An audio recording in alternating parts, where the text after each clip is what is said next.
ഒരു 500 രൂപ എടുക്കാനുണ്ട് അത്യാവശ്യം. അയ്യോ എന്റെ ഇല്ലടി. ഓക്കെ, ഞാൻ വേറെ വേറെ ആരും ചോദിക്കും. ഇന്നലെ എല്ലടി നിനക്ക് സാലറി വന്ന ഒരു 500 രൂപ കൊടുത്തെന്ന് കരുതി പ്രത്യേകിച്ച് വലിയ നഷ്ടമൊന്നും നിനക്ക് ഉണ്ടാകുമ്പോൾ തിരിച്ചു കിട്ടണതല്ലേ. കൊടുത്തിട്ട് ഇപ്പൊ എന്തിനാണ് തിരിച്ചു കിട്ടുമെന്ന് എന്തെങ്കിലും ഉറപ്പുണ്ടാ? എടി 5000 ഒന്നും അല്ല 500 രൂപ അല്ല പെണ്ണ് ചോദിച്ചത്. നിനക്ക് കൊടുത്തെന്ന് കരുതി ഇപ്പൊ എന്ത്?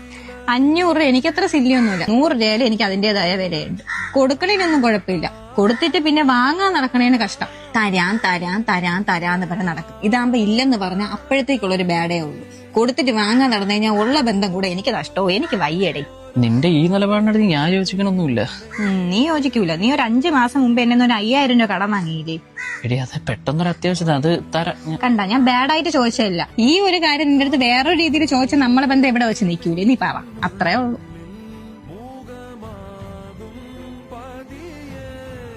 ഒരു 500 രൂപ എടുക്കാനുണ്ട് അത്യാവശ്യം. അയ്യോ എന്റെ ഇല്ലടി. ഓക്കെ, ഞാൻ വേറെ വേറെ ആരും ചോദിക്കും. ഇന്നലെ എല്ലടി നിനക്ക് സാലറി വന്ന ഒരു 500 രൂപ കൊടുത്തെന്ന് കരുതി പ്രത്യേകിച്ച് വലിയ നഷ്ടമൊന്നും നിനക്ക് ഉണ്ടാകുമ്പോൾ തിരിച്ചു കിട്ടണതല്ലേ. കൊടുത്തിട്ട് ഇപ്പൊ എന്തിനാണ് തിരിച്ചു കിട്ടുമെന്ന് എന്തെങ്കിലും ഉറപ്പുണ്ടാ? എടി 5000 ഒന്നും അല്ല 500 രൂപ അല്ല പെണ്ണ് ചോദിച്ചത്. നിനക്ക് കൊടുത്തെന്ന് കരുതി ഇപ്പൊ എന്ത്? 500 രൂപ എനിക്കത്ര സില്ലിയൊന്നുമില്ല. 100 രൂപയിൽ എനിക്ക് അതിന്റേതായ വിലയുണ്ട്. കൊടുക്കണേനൊന്നും കുഴപ്പമില്ല. കൊടുത്തിട്ട് പിന്നെ വാങ്ങാൻ നടക്കണേന് കഷ്ടം. തരാന്ന് പറഞ്ഞ് നടക്കും. ഇതാകുമ്പോ ഇല്ലെന്ന് പറഞ്ഞാൽ അപ്പോഴത്തേക്കുള്ളൊരു ബാഡേ ഉള്ളൂ. കൊടുത്തിട്ട് വാങ്ങാൻ നടന്നു കഴിഞ്ഞാൽ ഉള്ള ബന്ധം കൂടെ എനിക്ക് നഷ്ടവും. എനിക്ക് വയ്യടേ. നിന്റെ ഈ